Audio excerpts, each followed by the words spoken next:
बिस्मिल्लाहिर्रहमानिर्रहीम। तमाम दोस्तों, व्यूअर जो मुझे इस वीडियो में देखते हैं, जो मेरी वीडियो को लाइक, शेयर और कमेंट्स करते हैं, तो मैं तमाम दोस्तों का शुक्रिया अदा करता हूँ। आज की जो वीडियो है, जो हमने बात करनी है, वो बहुत ही बेसिक और हमारे इर्द गिर्द हमारा ही अपना एक छोटा सा मसला है। आप उसको एक मेरा पैगाम भी कह सकते हैं। जो बात मैंने नोट की है, जो बात मैंने देखी है, वो बात ये है कि अगर आप एक रास्ते से गुजरते हैं और एक शख्स वहां से आता है, आप चाहते हैं कि ये शख्स मुझसे बात करे, वो आपसे बात नहीं करता। थोड़े आगे जाते हैं, एक शख्स आ रहा है और वो शख्स चाहता है कि आप उससे बात करें, तो आप उससे बात नहीं करते। यकीनन आप मेरी बात को समझ रहे होंगे।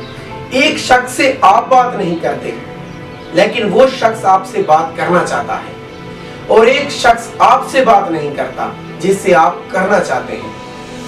मेरी बात को समझें। ये ऐसा है कि आप किसी के साथ ताल्लुक चाहते हैं, लेकिन जो आपके साथ ताल्लुक कायम करना चाहता है, आप उसके साथ नहीं करते। तो आप भी वही रवैया अख्तियार कर रहे हैं जो आपके साथ किया जा रहा है।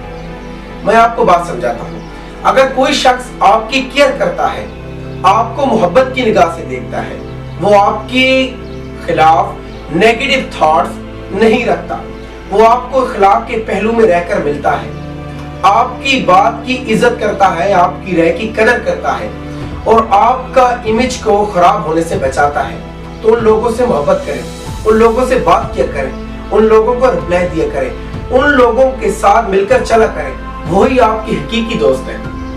आप समझ रहे हैं कि मैं जो दोस्त बनाता हूं, दरअसल वही दोस्त होते हैं।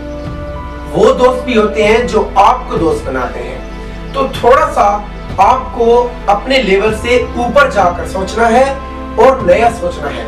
आपको सोचना है कि मैं जिस शख्स से बात करता हूं, तो वो इंसान है, वो हजरत आदम अलैहिस्सलाम की औलाद है, वो मेरा एक भाई है। इस्लाम जिसको आपको भाई कहते हैं, वो आपका भाई है। आपको उसकी कदर करनी होगी। आपको देखना होगा कि क्या ये मेरे साथ मुखलिस है, वाकई मुखलिस है, क्या ये मेरे साथ हकीकी मुखलिस है, या ये मुझसे या कोई फायदा उठाना चाहता है। बहुत से लोग होते हैं जो आपके साथ ताल्लुक कायम करते हैं, वो सिर्फ और सिर्फ इसलिए ताल्लुक कायम करते हैं कि आपके साथ किसी और का ताल्लुक होता है। तो आपको वो जो हम अपनी जुबान में कहते हैं ना, वो आपको यूज करते हैं, वो आपको इस्तेमाल करते हैं। तो आपको लोगों से भी बचना है। जितने ज्यादा आपके दोस्त बनते जाएंगे, आपके उतने ज्यादा दुश्मन कम होते जाएंगे। तो आपको गौर करना है कि कौन सा शख्स मेरे साथ मुखलिस है और कौन सा शख्स सिर्फ मुझे अपने इस्तेमाल की रख रहा है। मैं उस शख्स से मिलता हूं तो वो मुझसे कोई ना कोई फायदा उठाता है। तो आज का पैगाम मैं समझता हूं कि आपको समझ आ गया होगा, और मैंने कोशिश तो की है आपको समझाने की। अल्लाह पाक आपको मेरी इस बातों पर अमल करने की और मुझे भी अमल करने की तौफीक अता फरमाए। शुक्रिया।